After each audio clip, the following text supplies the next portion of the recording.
in the next 5 minutes about the long-term effects of the food supply, the soils, the farmland in this area? I'm deeply concerned about the fact that there are 75,000 farms in Ohio. 90% of them are family farms, and there has to be a comparable number in Pennsylvania. You have a population center just about 60 miles away. That would be Pittsburgh. And then I've heard of health problems as far away as Kentucky and New Hampshire. And so this is an enormous amount of a chemical that's measured in quadrillionths of a gram, as you accurately said.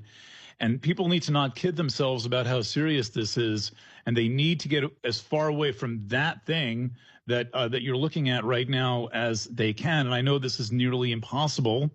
I'm speaking with residents of East Palestine by Facebook and other ways, and these are ordinary working class people who, you know, they might have like 2 kids and 2 dogs, and there's very few people they know who can accommodate them, and so they're living in the middle of all of this. They're refugees. They don't really.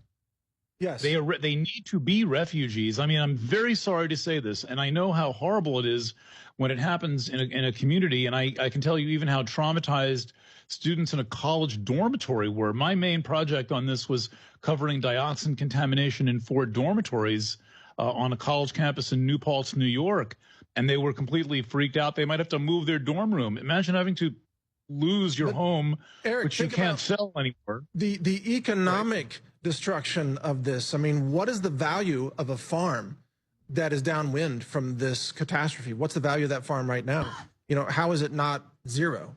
What's the value? It's not going to be sellable. It's unsellable. The homes are unsellable. The businesses, the town. I mean, these people, these victims need to be compensated. And this is a multi-billion-dollar economic destruction. And by the way, the agricultural output of the state of Ohio is something like $3.8 billion a year. Sure. Well, no wonder Buttigieg won't get near this. Of course.